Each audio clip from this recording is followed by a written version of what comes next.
With me experiencing being a transformation coach, I've discovered that people really want to be better. And a lot of times people are not shown the way, but they're thrown into the way. Don't push me away, don't throw me away. I've got some things I need to say.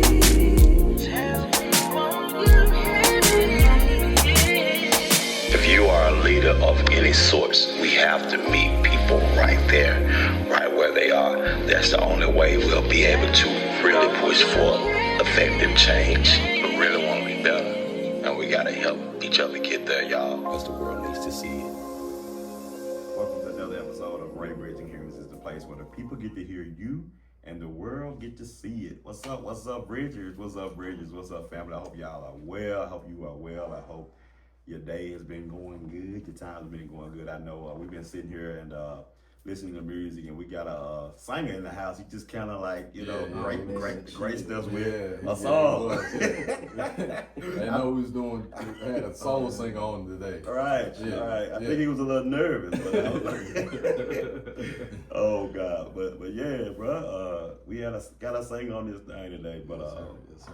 yeah, y'all, for all the Bridges, listen, thank y'all so much. We back for another episode, and I know that this will be a heavy episode, and I brought my brother, my friend, my homie, Sam Upshaw to co-host this with me. Yes, sir. Yeah. He's done it with me before. Yeah. We're gonna do it again. We're gonna keep going. It's so important that we keep and maintain good energy. Yeah, good energy in this thing, man. I know this will be a heavy episode, so. I wanted to bring bruh on here. He said he hadn't been in a barber chair in a while.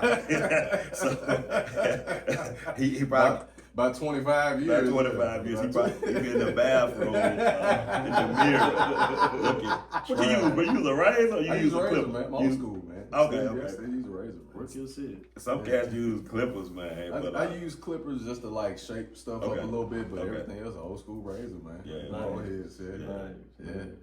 I stay with the hats now, but I'm like you though. I haven't all the way got comfortable with not having hair. You know what I'm saying?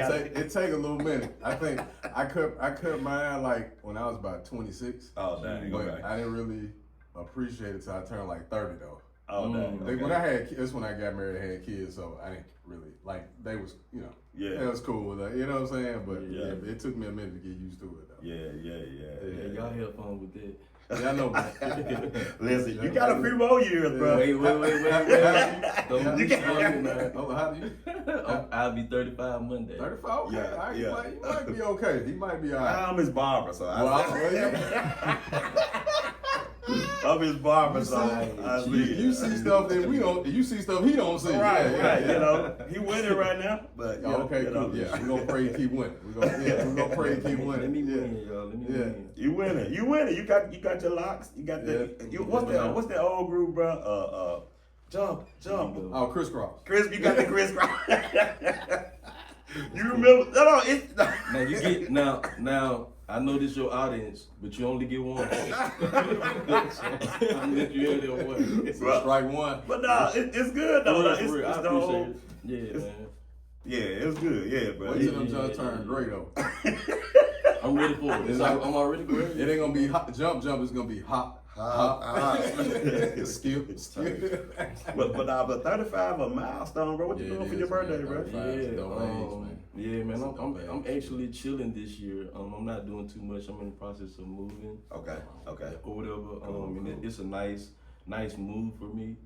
Or whatever. And I'll be releasing some music as well for my birthday. So I'm really not doing too much of nothing. Just praying that I live to see it. Absolutely. You know what I'm saying? 35 is going to be a blessing to me. Absolutely.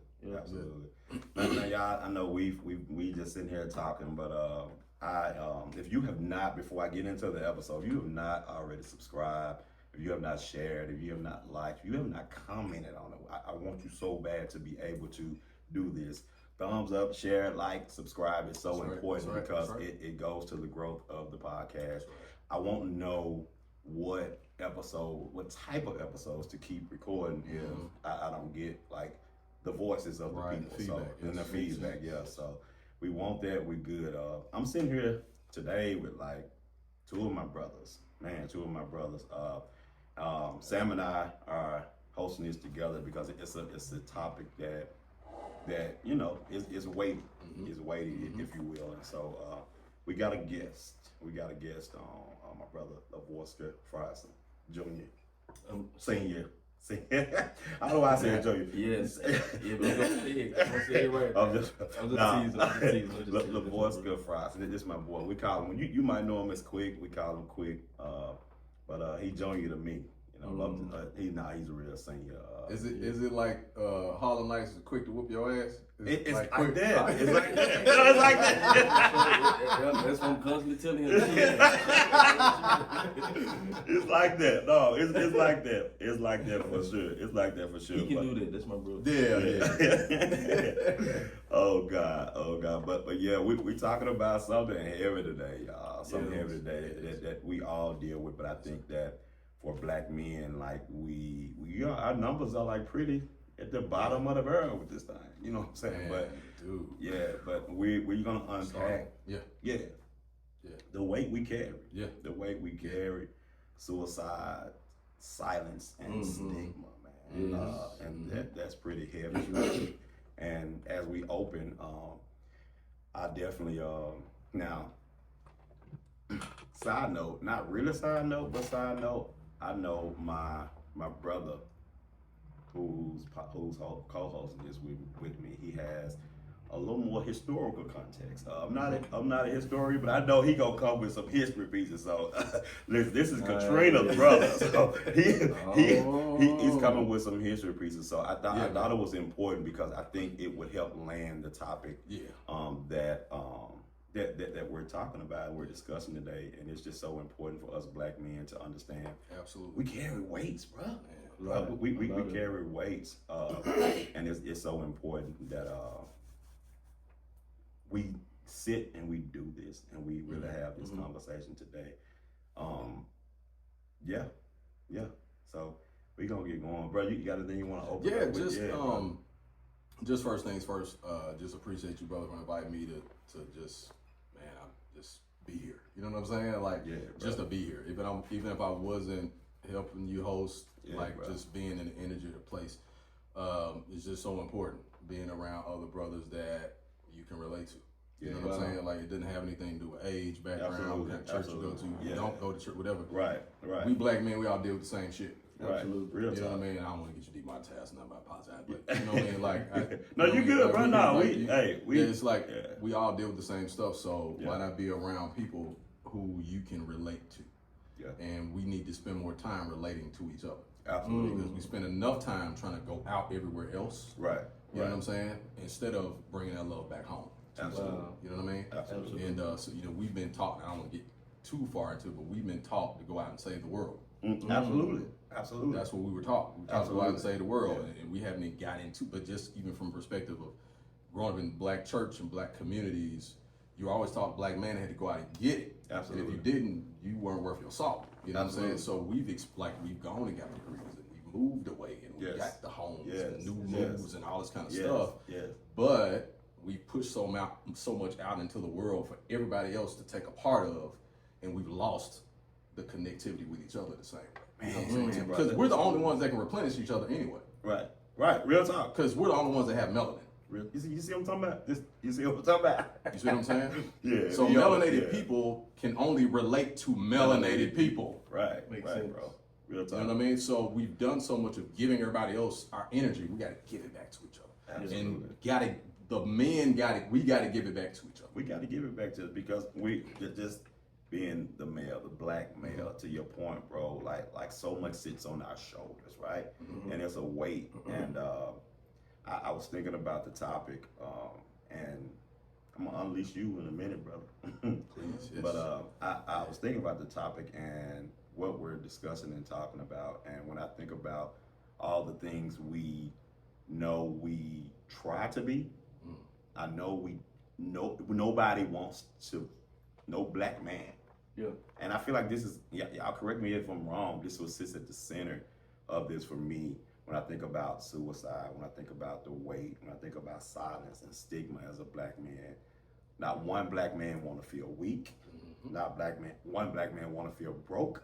And then a lot of black men don't want to feel gay, right? Weak, broke, gay. Those are 3 pieces. If you are heterosexual or you are queer, those are 3 pieces that we're conditioned and the construct looks like in the South to run from, right? And so if we can't fit in this rigid, narrow box, okay, I need to be strong, right? I don't need to be weak. I don't need to look broke or feel broke, because especially if it's looking like I can't take care of my kids, if it look like I can't pay my rent, pay my condo, I can't take care of myself, like that's bad. And so my credit fucked up, my credit jacked up, I'm jacked up, my money shot, so I don't want to look broke, and I don't want to look gay.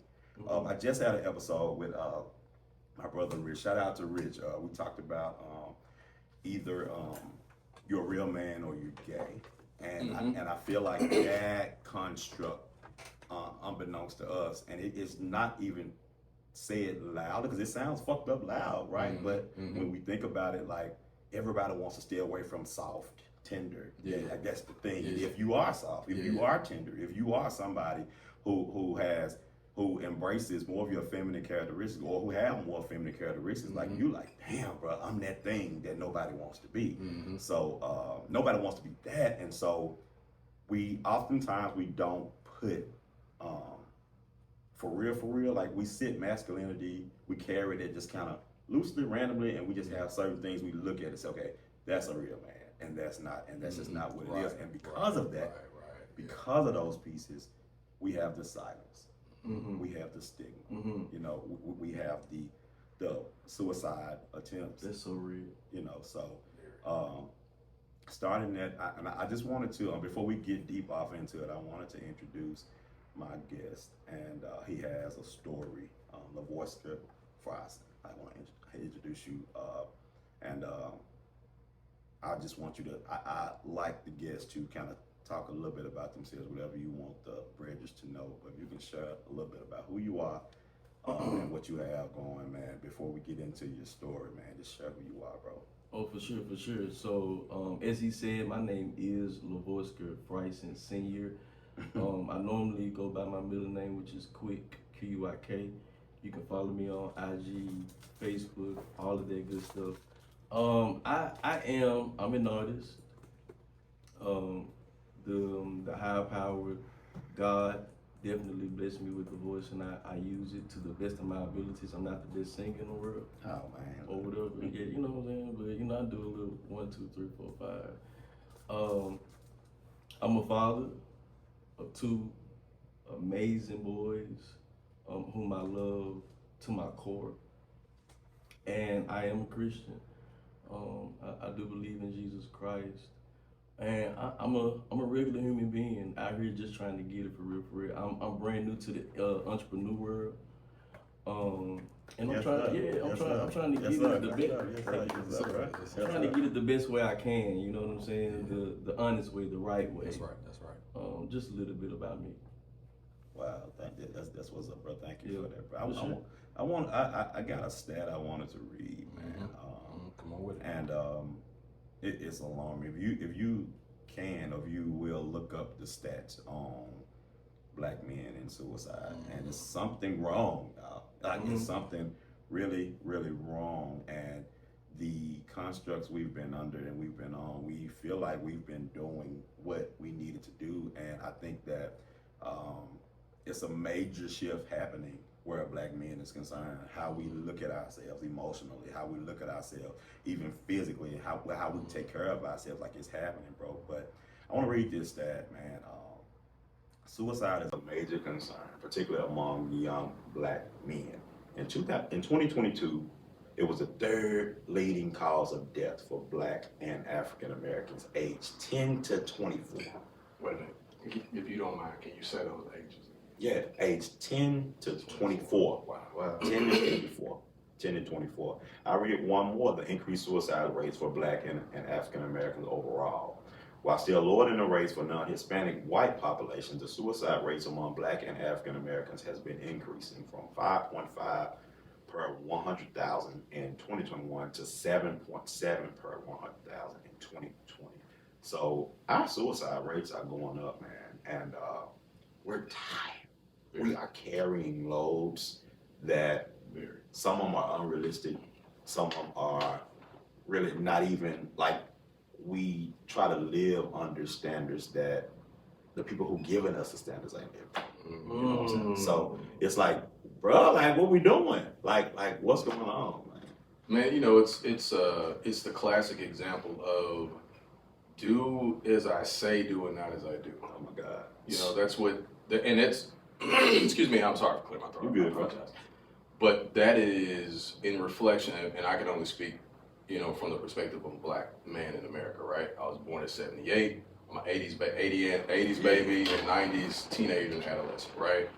And we were always taught what we shouldn't do and like how we represent ourselves when we leave home, et cetera, et cetera. But most of that teaching is given to black boys, how to act, how to dress, pull your pants up, walk straight, don't do this, don't do that. But then the people that we see growing up don't represent that same energy, if you will, a lot of times. Like they told us to do stuff, but they weren't representing that same, they didn't show it. And so you had examples of, like for instance, you can go, man, we saw men go to work.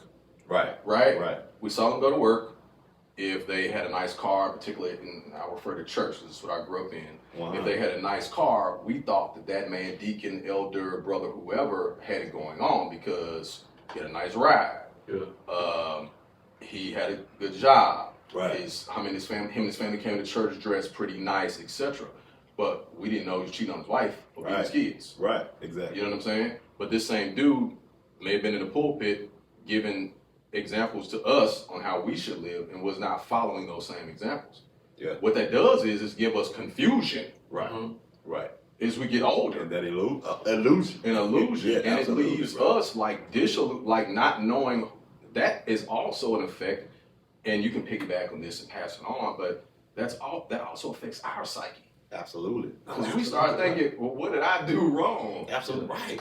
Where, like, did I listen? Like, what is this? Like, is this real? And we start questioning ourselves instead of questioning our upbringing. Because we're always told not to question your upbringing. Not to question the So upbringing. we automatically start questioning ourselves. Absolutely. And to your point, bro, we learned this in boyhood. Yeah, we learn these things when we are little boys. Like all of our programming we get is from boyhood. So when we're learning this, we're hearing this, we're growing in these constructs. Nobody take account for the psychological effects. And I know as I continue my work in mental health, like that's what I look at a lot. Like all of this shit, all of these things that we have heard and learned through the years with how we're supposed to be a man, we don't take account at what it did to us psychologically. Because to your point, like we saw granddad, we saw dad them come up and they a granddaddy or a dad, or they could have multiple lives going on. Right? You know what I'm saying? Like multiples. He could have a wife in Houston, and he can have a wife here if he drives trucks, and nobody would ever know. And nobody would know.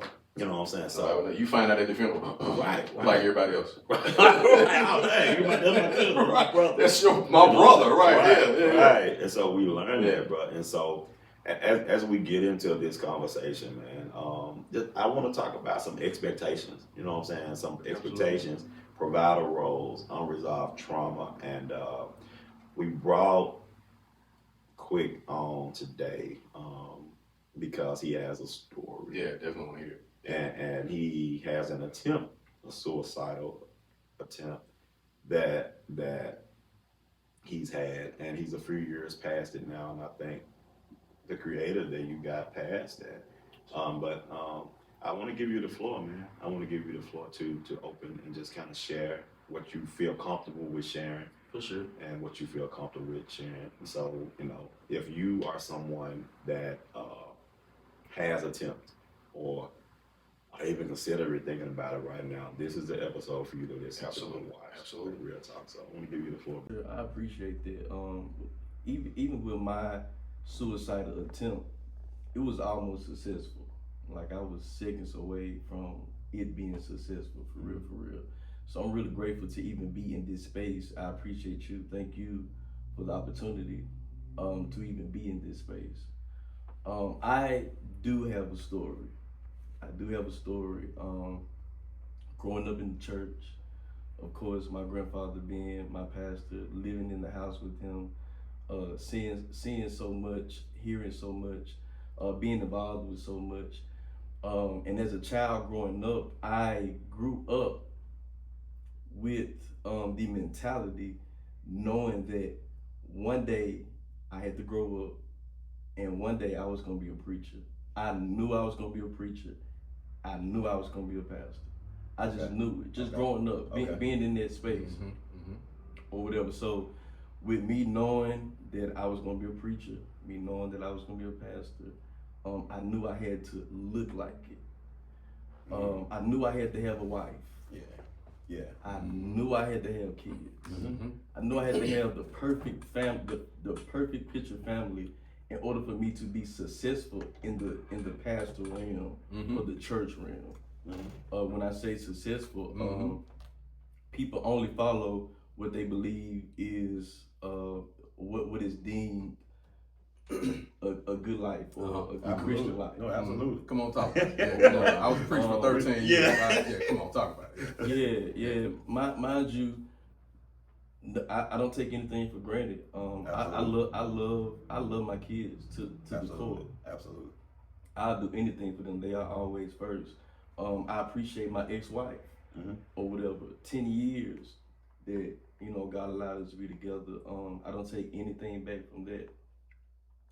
It was more so one of those things where I just felt pressure, especially growing up, knowing that I had to look like what a preacher supposed to look like, what a pastor's supposed to look like. And my ex-wife and I, we got together about 19, 20, or whatever. Yeah, really, really young. Had our first child at 21. Second child at 23. Wow. And mind y'all, I'm 23. I have a whole wife, two kids. That's a lot at 23, man. Bro. That's a lot. And it was definitely it was a lot. It was definitely a lot. It was more than I could handle at the time. First things first, I wasn't ready. Yeah, man. I wasn't ready. I was in like kind of in my prime. I was like, I had just started kind of getting into the preaching thing and stuff. You know what I'm saying? So I'm going with the flow or whatever, and it felt good. The first 5 years it felt good. With the wife, with the kids, and it just kind of became too much. It became too much. At 24, 25, all of my friends, all of my brothers, sisters, or whatever, they're out traveling, they're out having fun, going out, hanging out, doing this, going across the world. But it was me clocking in every day, Monday through Friday, being a husband, being a provider.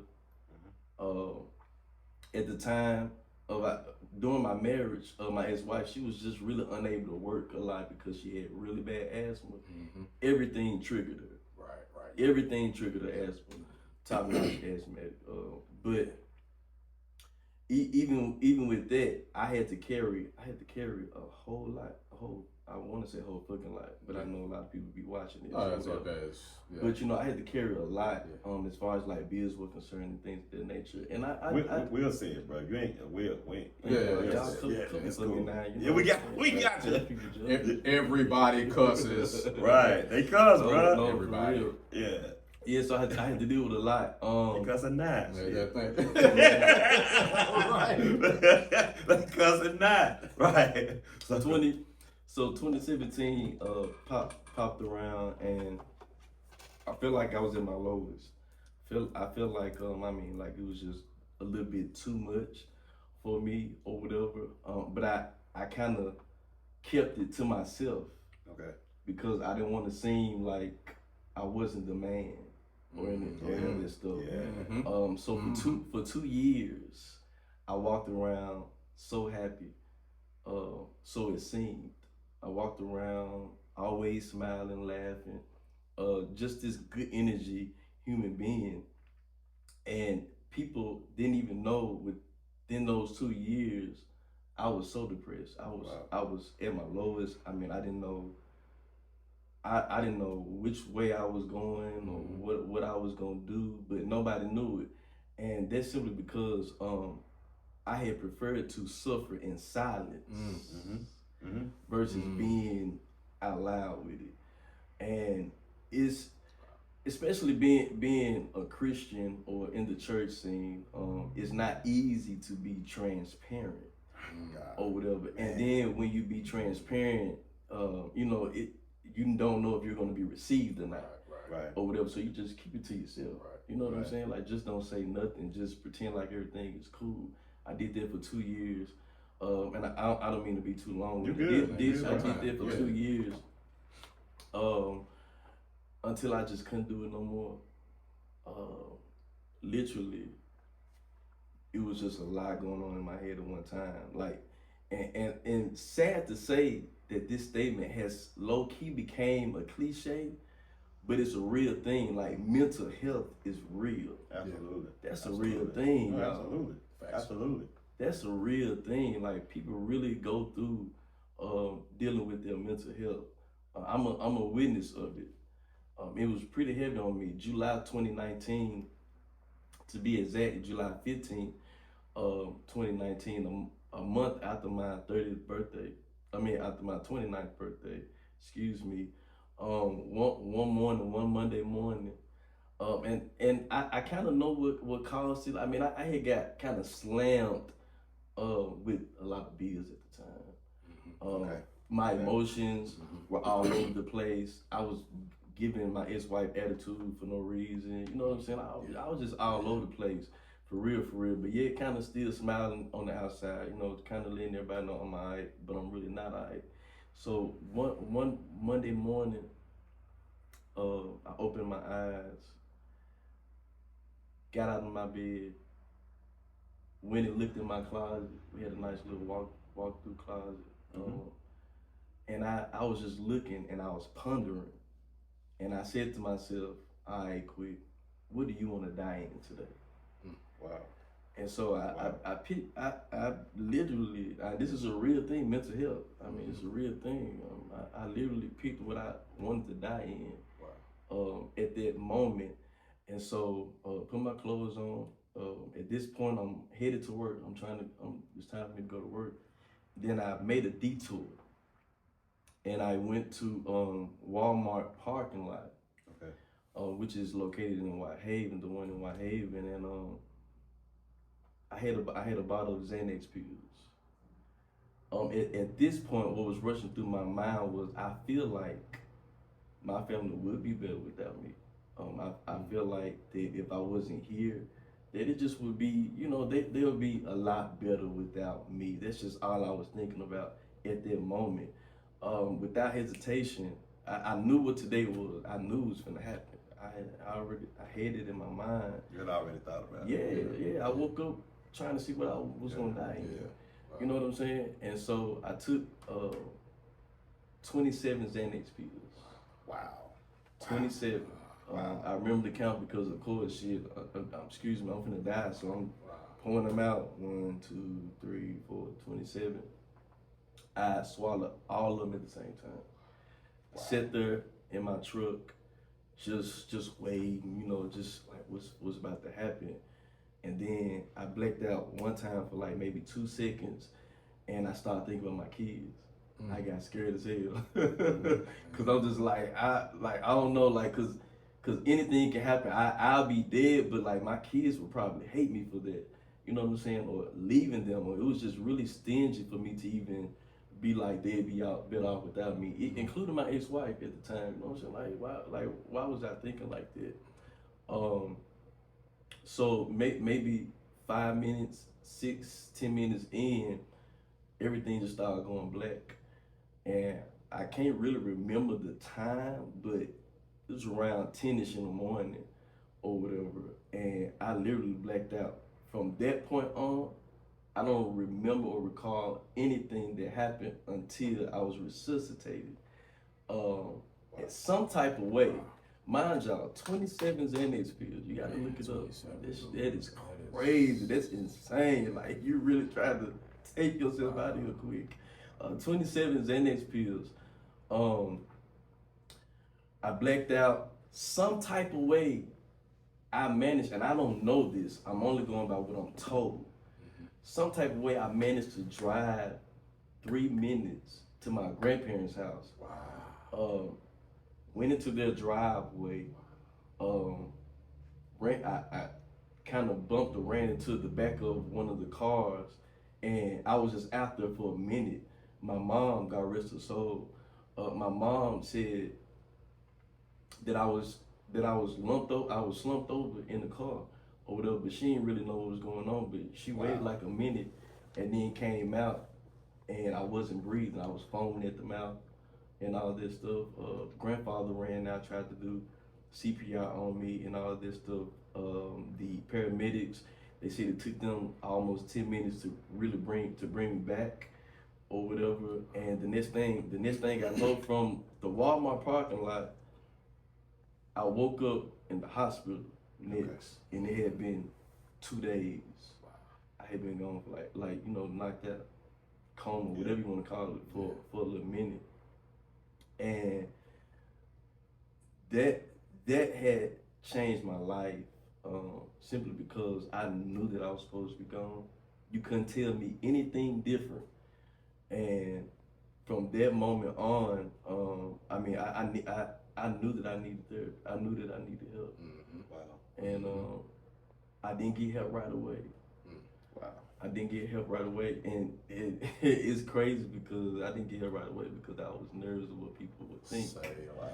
You know what I'm saying? I just didn't want to be judged over that. So from when you woke up in the hospital to the time you actually went to get help, how long? What period? How long was that? It took for me to lose my mama the next month. Wow. The very next month, August 19th. A month later, I lost my mom. She dropped dead. They took her out on a date, like on a Wednesday, and she fell dead like on a Friday, or whatever. It took for that to happen. Now, even after she passed, I still didn't go until maybe like 3 months in of grief. And so not only was I going for grief, but like I started to relapse unknowingly to even my close friends or my family. I relapsed because I'm like, look, I ain't got my mom no more. Like, I don't know if I'm gonna be able to do this or whatever. So I had to, and at this point, like, I'm headstrong about my kids or whatever. So I had to make sure I was good for them, mentally for sure, definitely emotionally, physically as well. And I started going to therapy. I started getting help. And even to this day, 6 years later, I still see somebody at least once a week, whether it be in person or via FaceTime. And here it is now, June 2025, 6 years after my suicidal attempt, which was almost a success, that I am still here and alive. Yes, sir. I have not relapsed in as far as mentally or thinking suicidal in at least 5 years. I haven't thought about it. It hasn't been on my mind. I'm appreciative. And that is my story, y'all. That's our story. And bro, like in this moment, bro, we honor your lived experience, bro. I appreciate it. That was heavy.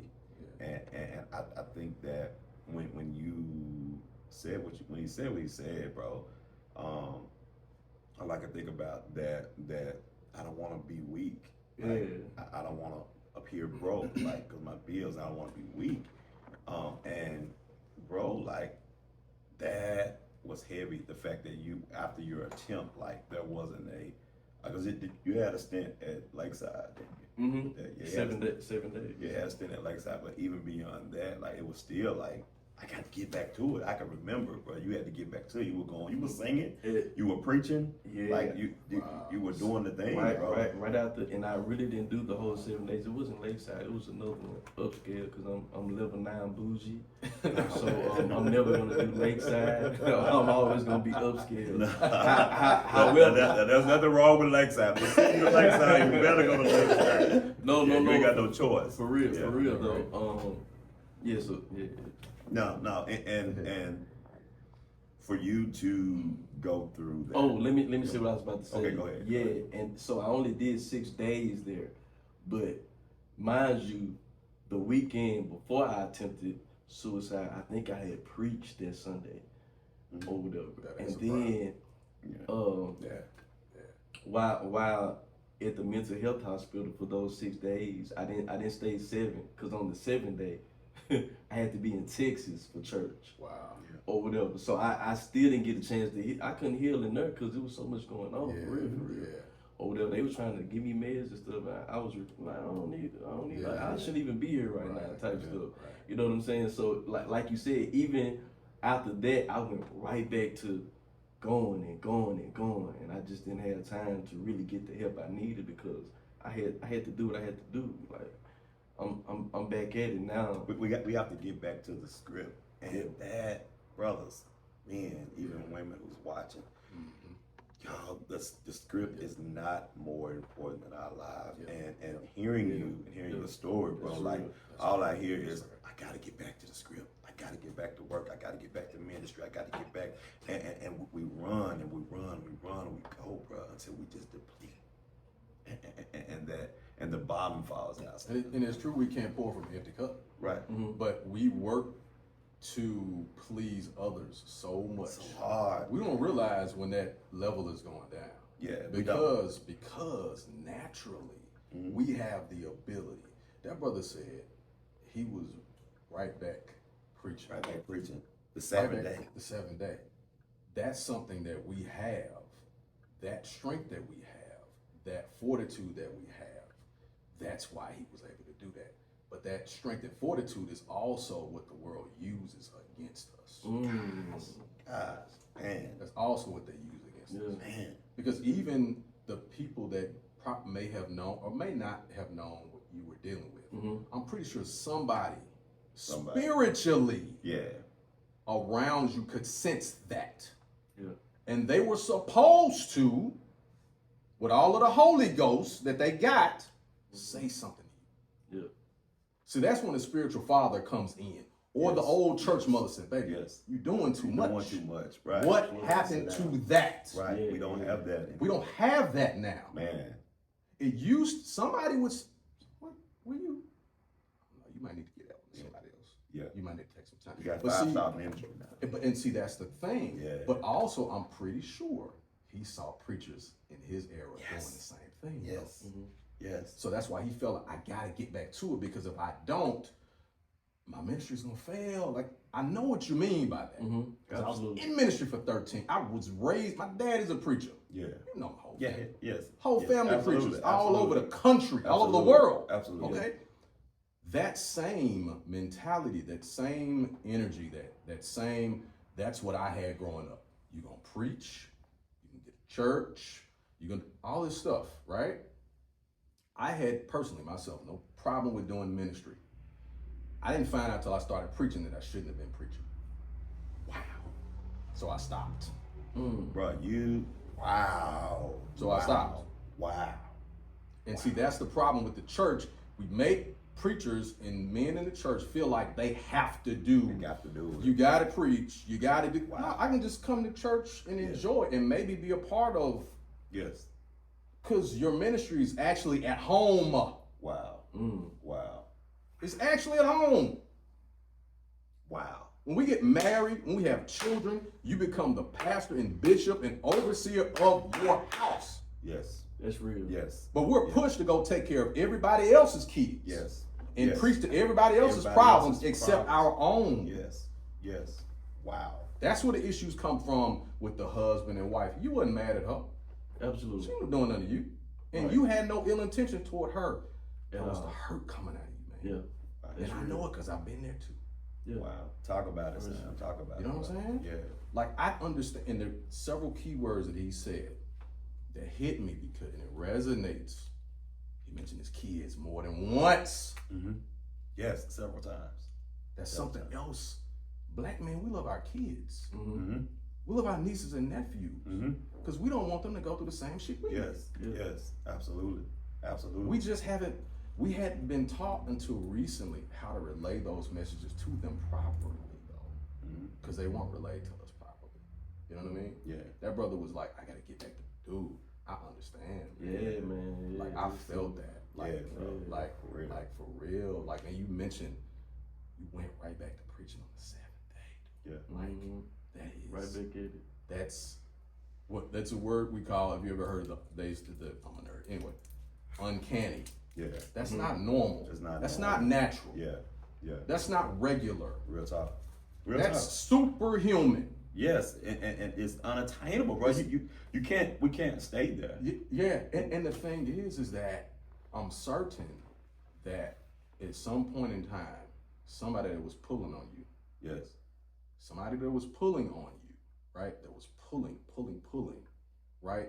Mhm. They were pulling you, but they weren't recognizing that you Yeah. were just bringing whatever it was that you had at the time. Yeah, But the church does not care Yeah, for sure. what's going on with you personally. Yeah. It's all about ministry.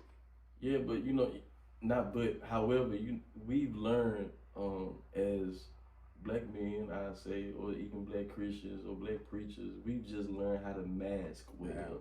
Oh You man, know what I'm those saying? masks, So man, like is you know, big, bro. honestly speaking, because I just really won't pull or push blame on anybody but myself for not speaking aloud or being transparent. I could cover it good as fuck. Yeah. Like you won't be able to yes. tell nothing. Yeah. Because that's just the type of person I was or I am still today.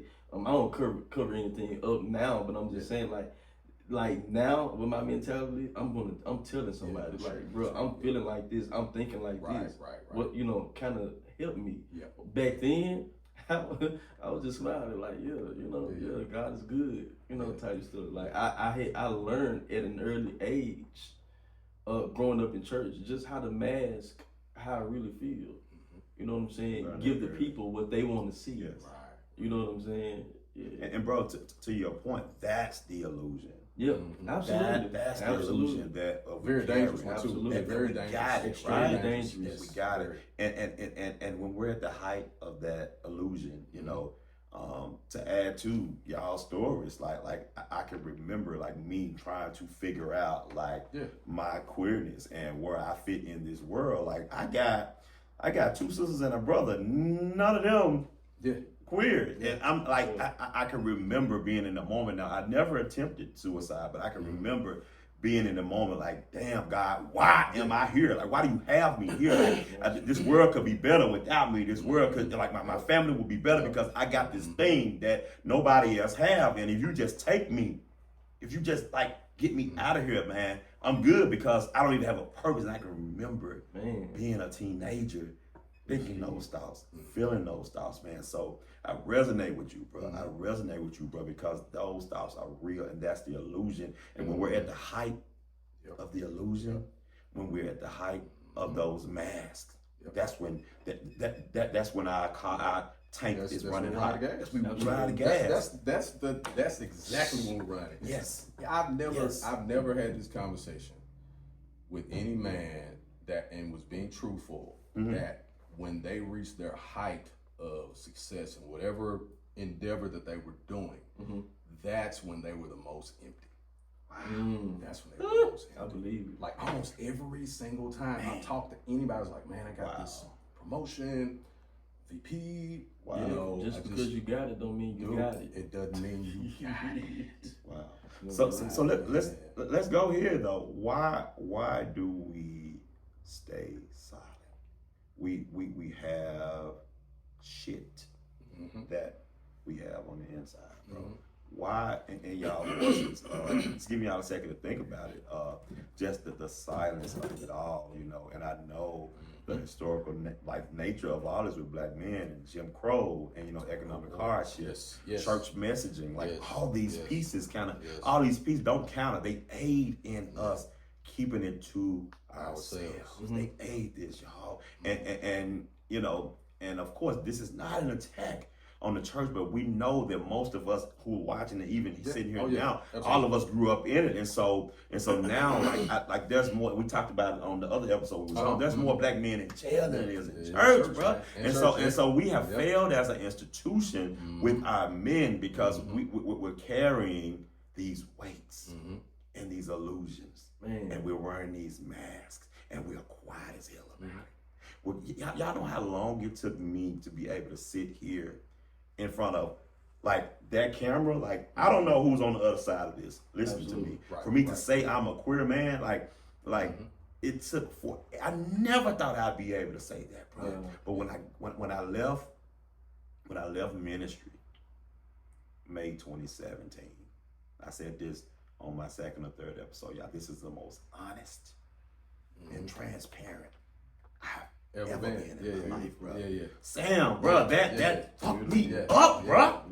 Bro, that tore me up. And you went to sleep at night after that day. Man, I went to sleep at night, bro, because I carried that weight of me hiding, bro. And so I know what it feels like to hide. I know what it feels like to be silent. So y'all, like from your perspective, y'all give me the silence. Why do we carry this? And we keep it as hard as we can keep it, even though people can see it. People see it and they know it and they see us suffering, and we still keep it silent because they're going to be silent because nobody knows how to talk about it. I'll share this real quick because I definitely want to hear what you guys say. Yeah. From what I remember is when you're in church, the role of a man in church or in society or in your community is a role of strength, right? Yes. And it's never, the focus is never on our areas of weakness. You know what I mean? The only time we talk about weakness as it pertains to men or black men is usually if we're talking about working out. Yeah. You know what I'm saying? Getting stronger in that. Not enough is talked about as it pertains to emotional strength. Yes. Mental strength. And not just saying you're so strong, you can do whatever you want. I'm talking about being strong mentally enough to ask for help. You can't. Yes. That's to me, when he said that, that's the highest level of strength for a man. Is being able to share. Being able to share, bro. I'm already blown away because bruh's already just gave me strength. Yeah. Just Real sitting talk. here. Real Because talk, I've had some horrible experiences, but never once did I actually take action on what I was thinking. Wow. But for somebody to say that they survived that, Yeah, bro. Yeah, bro. I'm already full of gratitude. You know what I'm saying? Because he can tell that testimony and say, no, now, what did he just say? I took control. And now I share it because I don't want those feelings again. Yeah. The other side of it for me was not being the millionaire dad. Wow. And the millionaire husband. Yeah. Because a lot of expectations. Because I'm who I am. You hit, bro. Yeah. I know how gifted I am. I know how talented I am. I know who my parents are. So when certain marks weren't hit at certain times, I didn't feel like I was enough. Wow. Because I felt like I should have been higher. And I'm just being real. I felt like I should have been higher economically and financially. Wow. And I was getting it though. You know what I'm saying? You were. No, I was real getting talk. Yeah, bro. You know what I mean? You sold me my first house. Yeah. You know what I'm saying? Absolutely. Big, nice house on the hill. And same house caught fire too later. Yep. Oh yeah. Yep. And that was a sign. Yep. And we'll talk about that later. And so I didn't think I was enough financially because I wanted to show that I was able to do anything that I wanted to do. Wow. Because I'm a master manifestor. Wow. Yeah. And I don't say that lightly. Yeah. I really do have to watch what I say. Wow. I know what my gifts are. Yeah. I know where my strength lies. Yeah. I really have to be careful what I say. Yeah. And my mom said this to me, God bless. she's not here. My mom passed a few years ago. Wow. And she told me when I was a child, you gotta watch what you say. Yeah. My mama told me that because the stuff you say happens. And being black men, we're all gifted. Yeah. That brother got an album. I can't wait to hear it. Right. Because after, Yeah, bro. I can't wait to hear that. Yeah, bro. Cause, and I won't talk too much because I don't hear him talk, but our pain comes through our music. Yes, bro. And our gifts. Yes, bro. And that's his ministry now. Wow. He's in his real ministry now. Wow. Wow. I received Wow. it. Wow. You're in your real ministry now. So the wealth, everything that you was looking to get through preaching, Yes. you're gonna get it now. Yeah. I Because received you're on the path you were supposed to be Yes. on in the first place. Yes. Yes. I'll be 47 in a few months. I'm just on the path that I should have been on. I felt like I should have been on, but I also wasn't mature enough to handle all that thing. Man, bro. And there's That's also a battle mentally that will drive you crazy. Because you're looking at other Yes. people Yes. doing this, Yes. and doing this, and doing I it. should You're be further. I should be further. I should be on. Man. And then to have people say that to you too, and look at you weird when you go through your down times. That's the other part that affects you negatively, as well, and particularly at church too, In particular. in your community. You know what I'm saying? So and I would love quick for you to share the times where you were kind of like, because I know you had those moments even in preaching, right, where you were like, is this really what I'm supposed to be doing? Wow. Because I heard him early when he was like, I knew that's what I was supposed to be doing. Yeah. Did you really know? Or that was all you knew at the time? Wow. Yeah, so for me it was just the ideal lifestyle that I grew up in. My grandfather being a pastor or whatnot. I wanted to go back about the silent thing real quick if y'all don't You good? mind. No, you good. Come on. So for me being silent, which was the worst thing, I encourage everybody to say something to somebody. It just felt right. And I say it felt right because now even growing up in my grandparents' home, my mother was still there, still provided or whatever. They were help to her. Growing up in my grandparents' home, it wasn't a lot of emotional expressions going on. Yeah, I know they love me.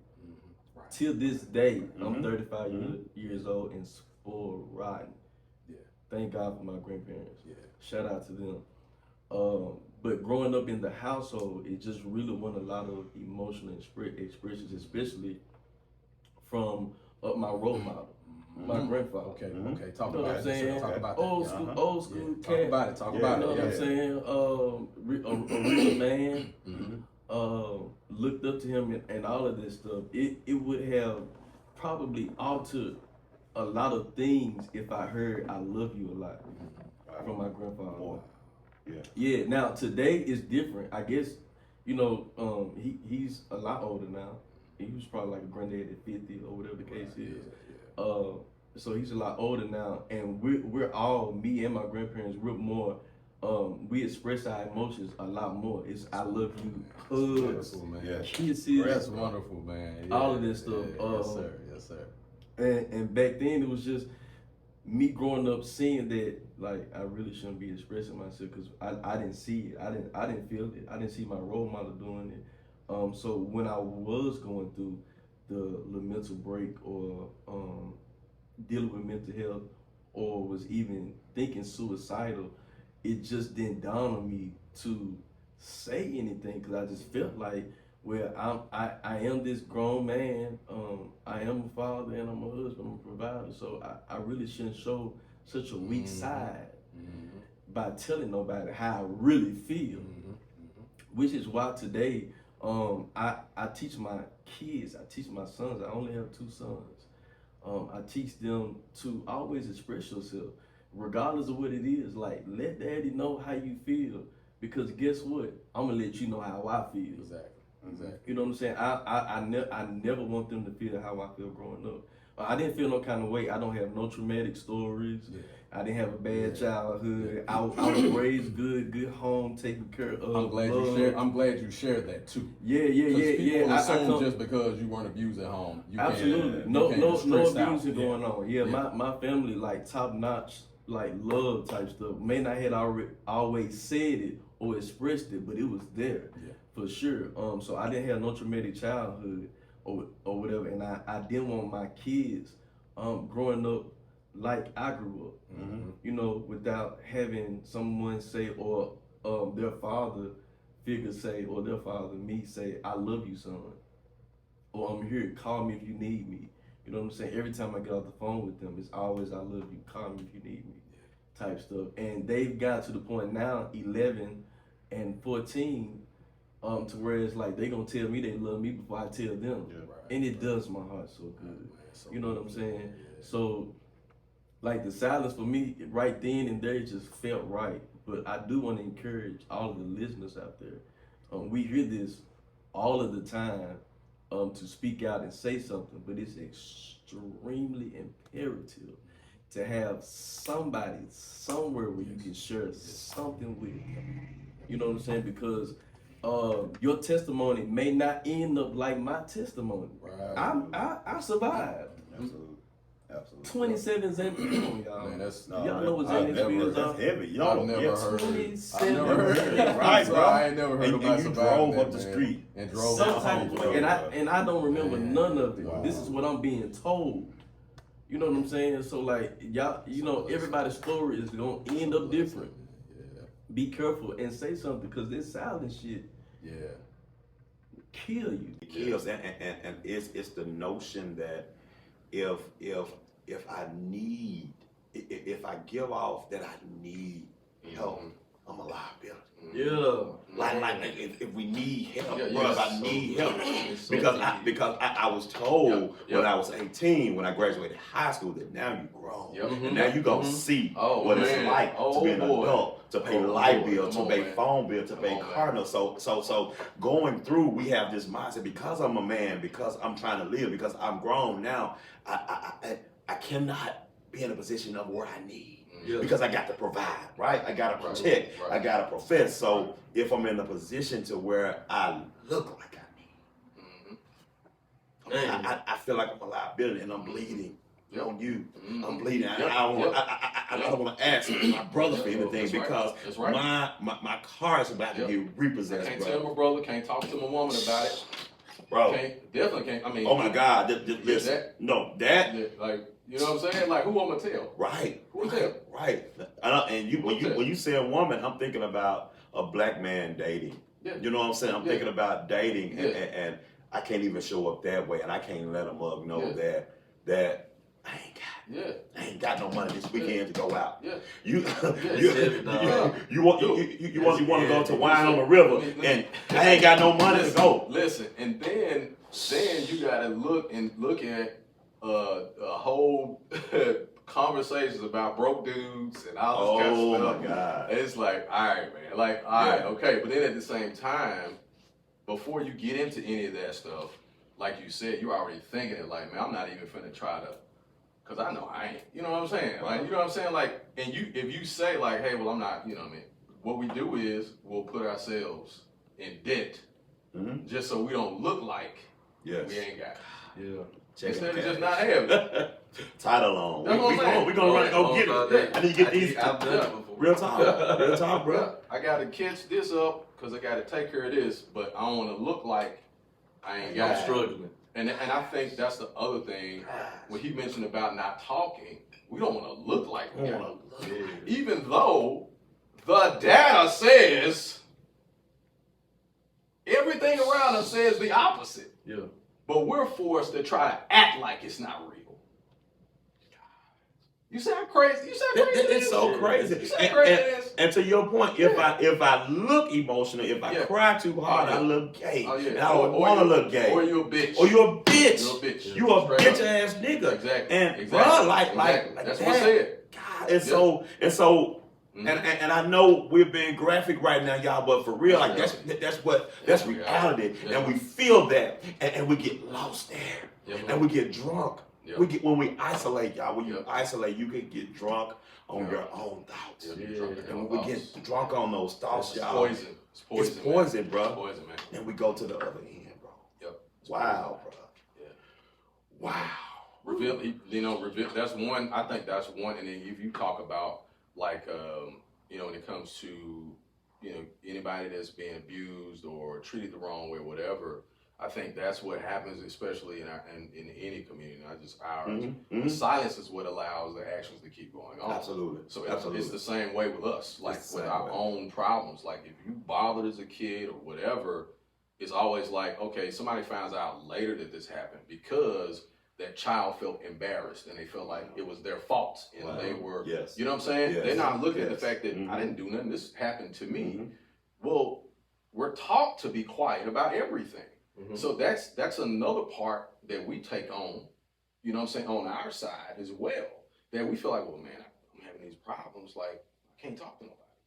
You know what I'm saying? Like, I'm not going to talk to nobody because when I was a kid, I couldn't talk to nobody when this happened. So what's the point of doing it now? Yeah. Because then nobody do shit then. So I got to take care. I took care of it myself then. Yeah.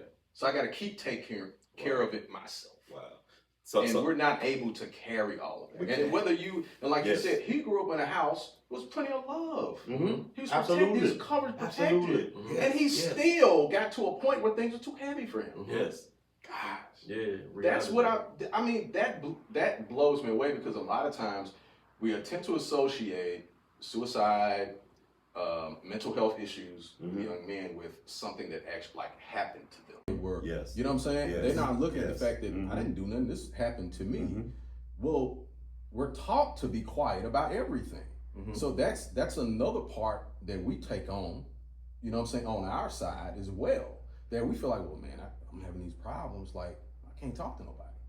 You know what I'm saying? Like, I'm not gonna talk to nobody because when I was a kid, I couldn't talk to nobody when this happened. So what's the point of doing it now? Yeah. Because then nobody do shit then. So I gotta take care. I took care of it myself then. Yeah. So I gotta keep taking care of it myself. Wow. So we're not able to carry all of it. And whether you you said, he grew up in a house, there was plenty of love. He was protected, he was covered, protected. And he still got to a point where things were too heavy for him. Yes. Gosh. Yeah. That's what I mean, that blows me away because a lot of times we attempt to associate suicide, mental health issues with young men with something that actually happened to them. Sexually. Right. You know what I'm always, saying? like always, bro. It's not always the case. Nobody touched me when I was a kid. Nobody touched me when I was a kid. And, I've had it's stuff that people did to me as an adult. Yes. You know what I'm saying? People did to me as an adult. People that call me friend, brother, husband, whatever you want to call me. Yep. These people who were supposed to have my back did it not. And I couldn't publicly say anything about it. Yeah. Because you don't want to be a bitch. Right. Real talk. That's what's being produced in reality, and even more now. If a man speaks up about something, an issue that he's having, even with another guy, or whatever the case is, people say, oh man, yes. I'm like, okay, well, I'm just not supposed to say anything.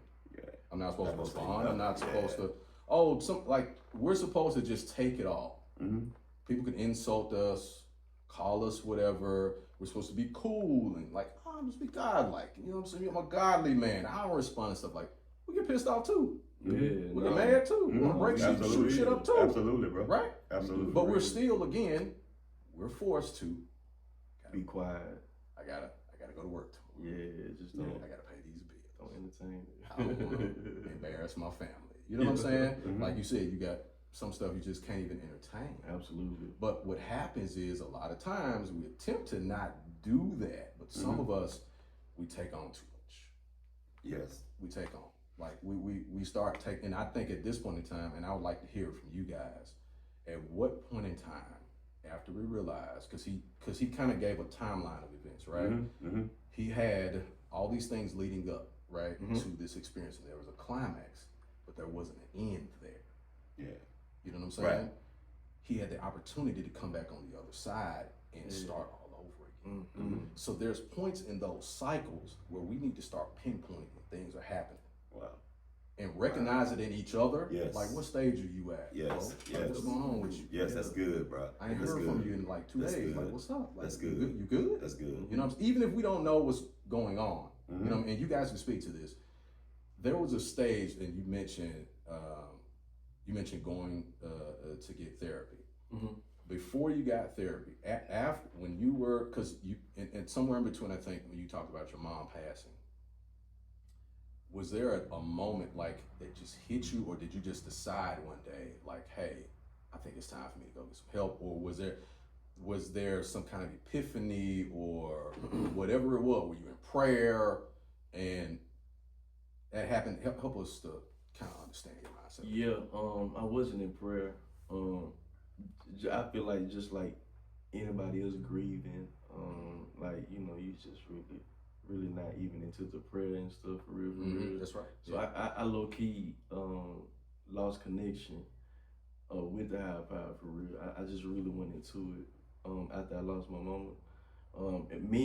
I haven't even really preached in 6 years. The only person I preached for is my grandfather. That's the only person I preached for. 4 months into grieving, it was more than I could bear. Wow. I couldn't do it. Wow. And not to keep bringing them up, but like my kids are my motivation. They were my motivation then. That's okay, man. Yeah, that's okay, bro. Even with doing like almost like wanting to relapse and start, you know, just thinking crazy again. I kept them in mind, and I was like, I Googled like, you know, what to do or how to do what to do, and I just decided like I'm gonna need help. That's the only way that I feel like I was really gonna get a good healing for real, versus going to the altar. No pun intended, because I love Jesus Christ and I love church. But I felt like going to the altar just wasn't gonna do it. bro. Man, different sicknesses, you know what I'm saying? Different sicknesses or different ailments take different medicines. Yeah, I needed the help. I needed to lay on somebody's couch and really tell them what was going on in my head and how I was feeling. And I thank God for that. You know what I'm saying? So like it took for me to get to that point where it's either do or die. And that I'd rather do than die. Wow. And so I took that opportunity and I got help. I definitely got help. That's beautiful, man. What about you? Bro, I think it took me to like lose control because like a lot of for me, like how my living arrangements are, how my car is. Like if I keep a junky car, if I keep a junky house, like my life is junky. You know what I'm saying? Typically and, for anybody. For anybody, right? Absolutely. And so when I lost control there, I stopped paying bills on time. I stopped doing all those things because I couldn't focus on life. And that's what took me to get to the space of help, to get to the space of needing and wanting help. And even, listen, I'm gonna say this is my podcast. Bro, when I started to get help, I went to a Christian counselor, right? And I went, and this is no jab against the Christian counselor, but I went there because I was really, really heavy in church at the time. And so I didn't want to tell her that I was gay. And so I went and I was lying to her, you know what I'm saying, about, me and so even when I went, like I learned then, like, you gotta be honest, bro. If you don't be honest, you're not gonna get the help, bro. That's right. You know, and I went an additional year or two, like before I even got more help, because I was like, okay, bro, I'm good, but I wasn't good, bro. And it took that, man. And I'll say this in this moment with the breaking point. I know we all have different breaking points, and I think now, especially as we round out, to your point, Sam, like we have got to find like ways, and you brought therapy back. We got to find spaces, safe spaces, because the silence, the stigma, is killing us. And I'm saying this because, like, what you said, like I used to preach too. We all did. We all used to preach. This is an ex-preacher episode, right? we all used to preach, and I think that, like, now, I don't know how y'all feel about this, but now I look at humanity and imperfection as like one, right? That's a part of the human experience. That's a part of human experience. That's a part of human experience is imperfection. And so, and not even just church leaders, but political leaders, but community leaders. Like, how is it that we can find a way not to have to feel stricken to present these perfect beings? Yeah. And when we don't present that, like, and when they see our humanity, right? When they see our imperfection, when they see I'm not the person that I'm showing you, when they see I'm not the individual that you think I am, when they see that, bro, how, like, what is we can do as a people, as a culture, as a society to curve that? Because that bar of imperfection is just there, and that's what we've come to look for. And I understand. So what y'all said too, we're behind emotionally as a people. We're behind with expressing as a people. But when we get to a place to where all we know is presenting perfect, and that mask is heavy and is large, what is it we can do to make spaces more transparent?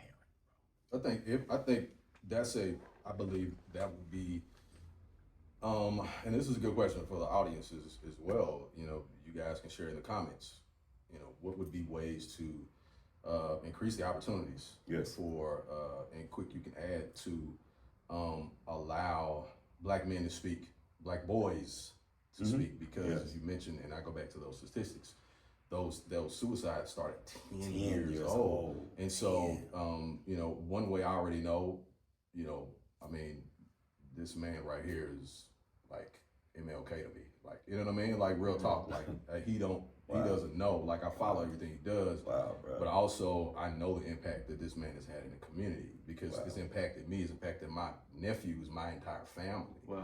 And so, if anybody, you know, I would say, like, spaces like this, what he does with young boys, like, being in here in this shop. This is actually a couple kids from my school that participated. Really? We'll wrap wow, out bro. Okay. And so that, when you're able to see that kind of impact, it doesn't matter. And that's what, you know, we were talking about the last time. We got to a critical point when 10-year-old boys are committing suicide, right? That's a problem. That's a major problem, right? Major problem. And so, you know, I have a son, and my stepson, you know, my stepson, and my son, my son, like that's my dude.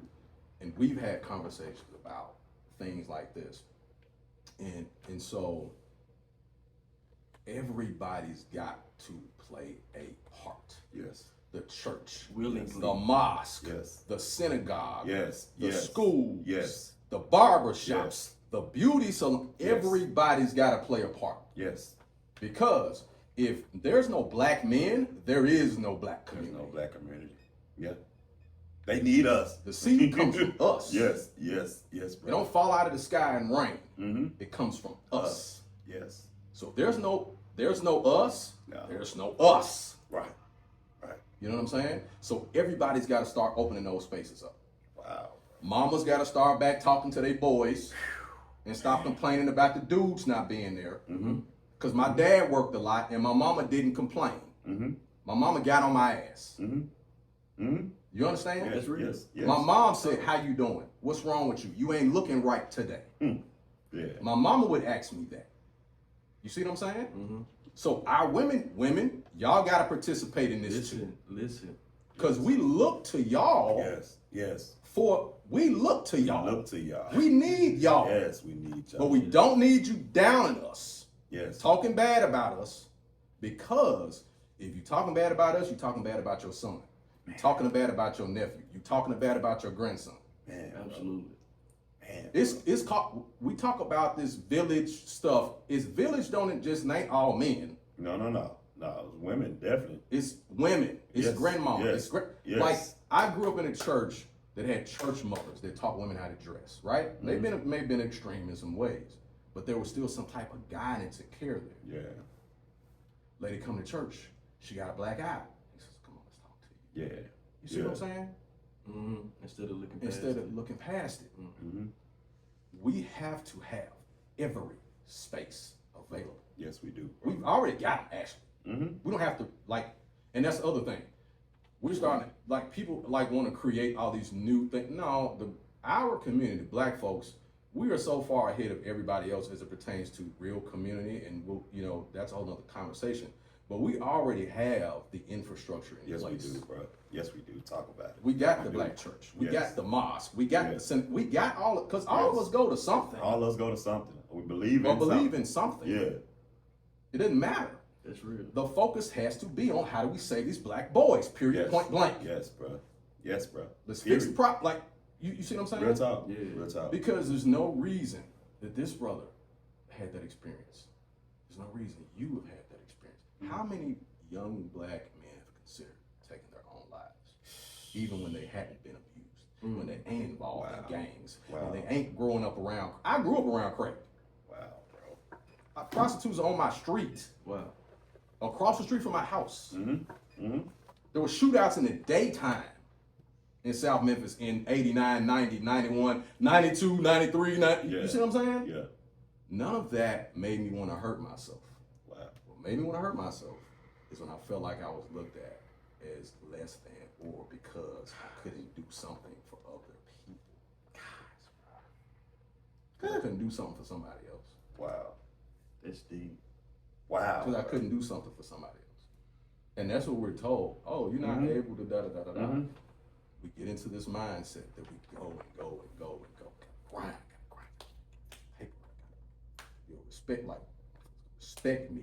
Man, bro. You're not gonna look like, I'm not gonna be around here, you know what I'm saying? But everybody goes through something.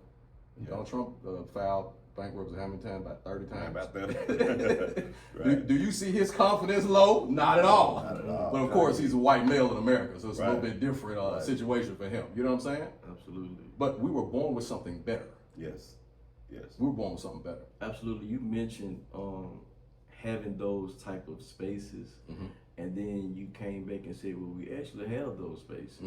I think that we do need those spaces. I also believe that we already have some of those spaces. However, I feel as though we need to learn how to receive in those spaces. Yes. So my brother said something about imperfectionists. So like if the church or synagogue or whatever space you feel as though is good for you, if those spaces learn how to receive you as you are, I feel like it'll be like the world will be a lot more better for real. Yeah. You know what I'm saying? Everything is really not a struggle or whatever. You know, it's just Okay. Talk about it. Go ahead, talk about that. Yeah. You know what I'm saying? Like I don't feel like sexuality is a struggle. You know what I'm saying? It's just a way of life for an individual. Drugs. You know what I'm saying? So I really feel as though if those spaces were to receive those that are imperfectionists or whatever, it'll be a lot better for them to speak, come around, or even heal. Because to your point, so of course my nephew's gay. Been gay forever, like I just did an episode. like it's normal shit, like, you know what I'm saying? Yeah. So his mom, and I admire her, and his dad as well. They both love their son. And I love my nephew. Got a problem with my nephew. then Absolutely. Got a problem with me. Got a problem. Right. You know what I'm saying? And so for him to have spaces where he can go and feel free where he is, Yeah. I love it. Because I don't look at that as a gay man. That's a black man. Yeah, being happy. Absolutely. You know what I'm saying? You know what I'm saying? Like my nephew is thriving now. Like my nephew is like he's thriving. Yes. You see what I'm saying? Yes. I don't give a damn be gay. Like what they got to do with me? Right. Like as long as you out here treating people nice, Right. right, and Right. doing the right things. Right. That's living a godly life. Yes. You know what I'm saying? Yes. If I show up every day and take care of the people that I love, That's it. and I treat them with Sam, kindness, that's it. That's it. treat them with kindness. That's I it. wake up every day with the endeavor That's to it. live my life with purpose. That's a godly life. Yes. Yes. That's a godly Yes, life. bro. And my brother over here, real quick. No, you good. No, you good. You good, bro. Come on. Oh, quick. He represents a godly life. Wow. Also because he didn't quit on himself. See, now let's get to the other side of it. Yeah, bro. My brother Yeah, didn't bro. quit on himself. Yeah, bro. Yeah. Yeah, bro. Yeah. He may have thought he had quit, but he really hadn't because he still had something else in there. Mhm. Because we all got something else still left in the tank. Yes, Even we if do. it's that much, Yeah. it might be enough to get you to the gas station. Yeah. Like it was Yeah, enough to just get into enough. his grandparents' house. Wow. God, Sam. That's good. You went to the Yeah. Walmart in Yeah. Whitehaven of all places. Oh, How far do your grandparents live from there? It's about 3 minutes. 3 minutes. yeah. He could have drove to the one in South Haven or whatever. He could have drove to East Michigan. I'm gonna wait. He went to the one. Why he don't even know why he drove, but now he Yeah, I knows. really don't. It was just a random Now he spot. knows. Yeah. Wow, bro. Because the spirit was guiding that car. Yeah. It was like, today ain't your day, bro.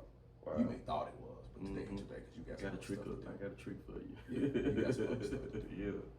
Which also proves to us that there are opportunities to correct, opportunities Yes. to heal. Yes. Because people will say, "Oh, that he weak for doing that." Mm-hmm. I've heard that too. I didn't take the coward's way out. How you know? Why you call a man a coward? Wow. To me, I don't want anybody to hurt themselves, but that's probably some of the most gangster shit you can do. Yeah. Gangster. Gangster. Like, because I couldn't. Gangster. Yeah. You know what I'm saying? I'm not as gangster as you, dog. Like, not at all. Like, you got, for real. But he did that to prove that he still had a reason for being here. Here. Absolutely. Like, God brought you through that. Absolutely. Yes, Yes, sir. he did. On purpose. Yes, Yes, sir. he did. On purpose. Yeah. Yes, he did. To tell a testimony. Because now you really can preach. Yeah. Because I was told you couldn't preach until you really had a testimony in it. That's what I was taught. Old heads Yeah. taught me. Yeah. That. You can't really preach till you have a testimony, son. I didn't really know what that meant. Now I know what it means. Yeah. Yeah. And he definitely knows what it means. Because that album gonna be fire. I'm waiting on it. Yeah. It's coming. And even. Now I know what it means. Yeah. Yeah. And he definitely knows what it means. Because that album gonna be fire. I'm waiting on it. Yeah. It's coming. And even now, I'm gonna hit this real high, like we bouncing the ball, and the ball come back over my hand. We can move past this, but Okay. even the idea, because it's people who have completed Yeah. suicide. You know what I'm saying? And it's people have suicidal ideation. You know, there's thoughts, a lot of heavy thoughts of it. Yeah. But even the thought of abusing or casting somebody to this lake of fire Yeah. because Yeah. man, y'all, It's crazy. It's crazy, that man. thing has been used to demonize, to scare, and you know crazy. nobody can be scared into submission, and we have to stop as a community. And I know we're rounding out, so we're trying to come to be. It's so heavy, bro. Yeah. But we have to stop shaming people Yeah. to talk. Yep. We have to stop shaming people to open up their mouths and talk. And guess what? Because if I'm vulnerable, I might cry. Yeah.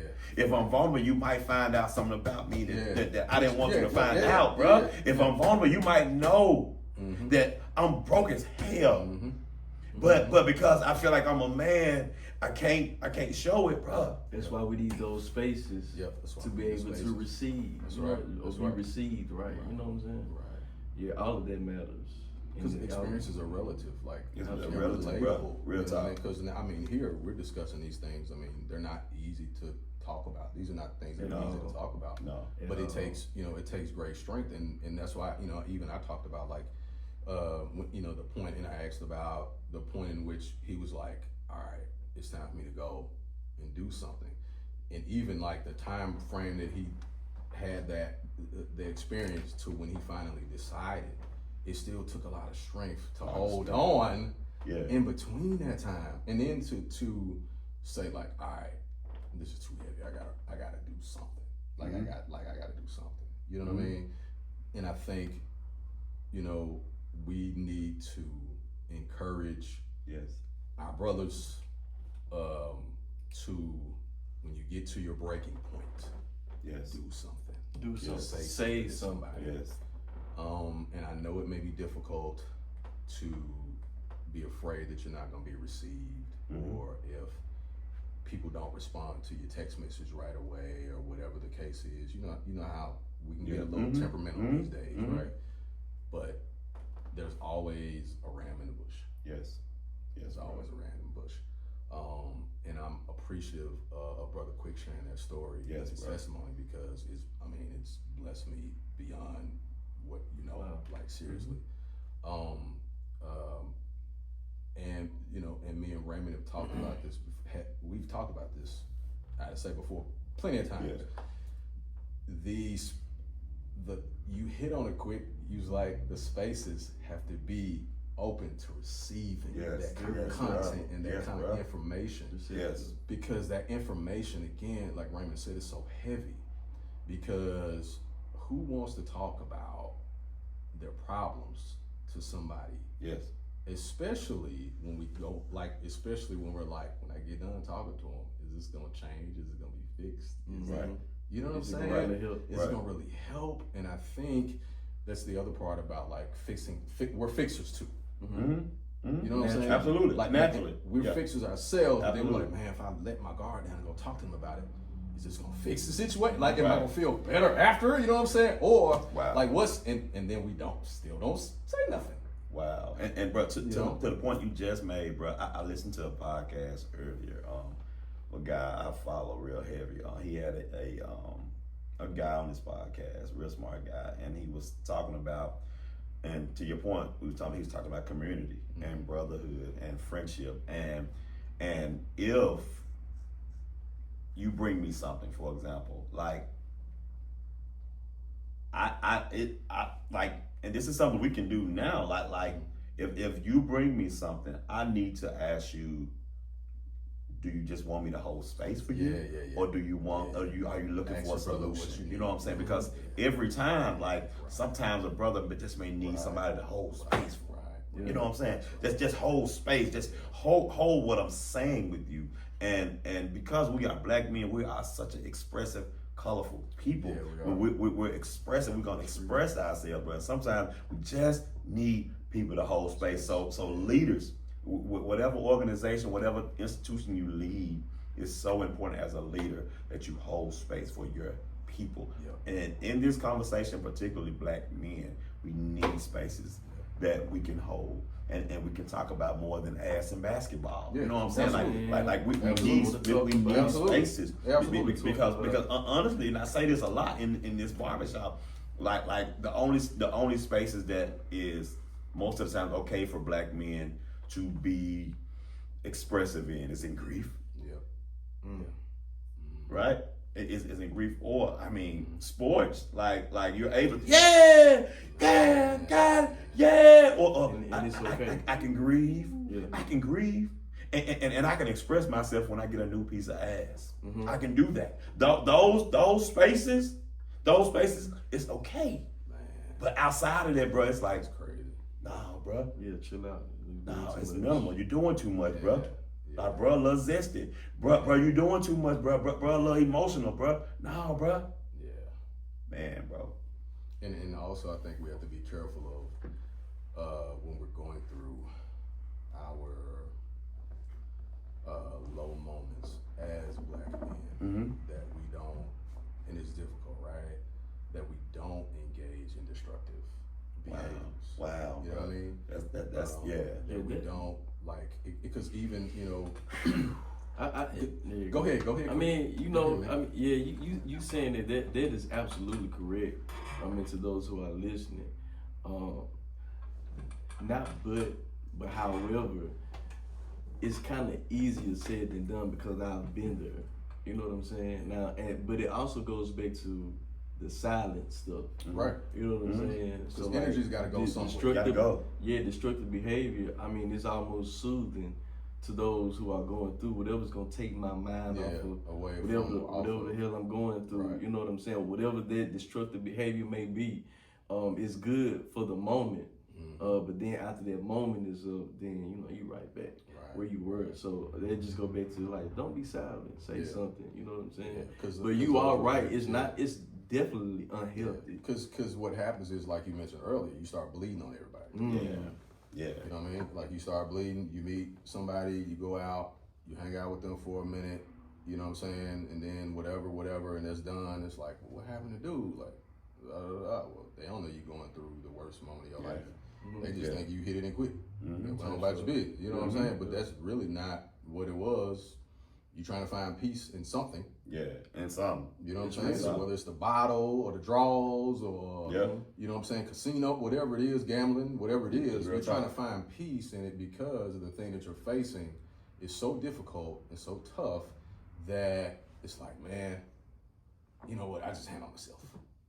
I just deal. I'm cool. But you look at it, you done smash like 8 broads. You know what I'm saying? Yeah. You know what I mean? Like, and I don't say broads disrespectful. That's I'm like I said, I was born in 78. Please forgive me, community police. But 8 women. Yeah. You know what I'm saying? You know what I mean? real. And then there goes the other thing. Now I'm blowing my money. Yep. And my time. Putting yourself right back Put in myself the position. right back in the same position. Wow. Right back in the same position. And y'all, we have, even though we have said a whole lot on this episode, we still ain't scratched the surface. Like, we still have not scratched it because we know that it's so many pieces. And if I could just offer, you know what I'm saying, like the men that's watching, please write in the comments. Please write on the episode, like, and it's so sad, and I want to hear both of your last words, brothers, but it's unfortunate, and I'll say this again. I say this not because I'm ragging on us, because I'm a black man, but I say this because it's a call to action. Because my brother Rich and I, we started an organization for black men, and we struggle so hard, bro, to get men in the space. You know what I'm saying? And one of our biggest crutches is because we had gay men and straight men in the space, and we could not keep the space because both sides was feeling like, you know, well, I don't know if I can say, well, man, have me in with all these punks, man. And so you work with them and they in your family, but you don't want to go sit and talk to them and build a community with them. We everywhere. Man, the pulpit. We everywhere, you know. And so we ultimately pivoted to boys, black boys, because we know that's where the impact is. But I say all that to say, y'all, we have got to start feeling. We've got to start allowing ourselves to feel Out loud. That's right. Out loud. That's right. Sure. Out loud. And so if we can, like, brother, you give your last words, and then Sam, you take us out with your last words, man, and we're gonna go out. But there will be at the bottom of the screen a suicide hotline or whatever you need if you are thinking it or attempting it. Like get the help you need. Please Get the help you need, man. Absolutely. Your life matters. It does. Absolutely. Your life Remember matters. Absolutely. You're not a mistake. Your story is not a mistake. Your life is not a mistake. You can be the richest man, the biggest leader watching this podcast, but if you ain't feeling good on the inside, bro, it means nothing. That's right. Go ahead, give your words, bro. Yeah. So many people. A lot of us, we live our lives based upon what others think it should be. We live to make sure that everybody else is happy with what they see within us or on us. But in this case, especially dealing with suicidal thoughts or even our mental health, I think it's extremely imperative and extremely healthy to do what makes you happy. Do whatever's going to make you feel better about yourself. Do whatever's going to allow you to have good mental health. It is more than focusing on what people think about you or what people are going to think about you, or even what people say about you, because we've all been the topic some fucking words. Somewhere. We've been discussed. I'm so worried. We've been You good. Somebody was just singing yesterday in the quartet group, bro. You sing quartet, bro. Them niggas, they do Smoke cigarettes. bro, No, listen, for real. no pun intended, but real talk. For real though. Quartet, they gangster. Listen, in that parking lot, you gonna see what's really going on. Definitely. Again, I'm almost done. Be mindful, and be careful how you treat yourself. Nobody and hear me loud and clear. I'm emotional saying this. Nobody's gonna treat you like you treat you. Yeah. Nobody's gonna love you like you love you. Yeah. Nobody's gonna do you like you That's do all. you. So be kind to yourself and love yourself. Say something and be blessed. Man, that's tough to follow. I was over here looking at my phone trying to pull some notes. Like you know, the preacher got to get up behind the preacher. You know what I'm saying? And then you got to come behind like, oh, let me see you. You got it. Man, I just, 2 words: mental health. Yes. You mentioned it earlier. Yes. Mental health. Mental health. Yes.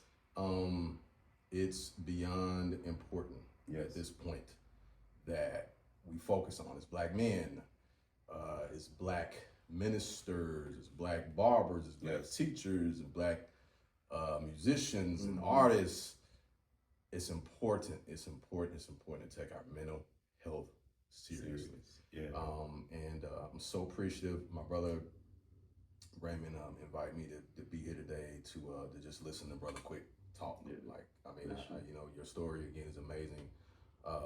It's a blessing to sit across from a brother that is also a survivor. Yes. You know what I mean? Bro. Absolutely. That is also a survivor. Like you're telling your testimony. We're not hearing it from somebody. He's not telling your testimony for you. Yeah. Today. You tell it. Beautiful. You know what I'm saying? Yes. And I think that's what makes the difference is that you're here to tell it yourself. So there's no second, third party.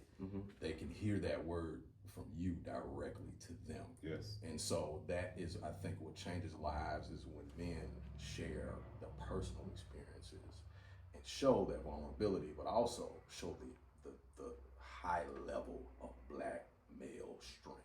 Yes, sir. That's what we just witnessed today. Yes, sir. What we're Yes, talking sir. about, This is strength. what we're looking for and wanting to see more of is what he exhibited today and what he's already been exhibiting throughout his life and in his challenge in the last couple of years. And I just want to say kudos to you, brother. Thank you, man. I appreciate all of the wonderful things today. Yes, sir. Thank you for being with us, and thank you, bro, for co-hosting with me, man. Absolutely.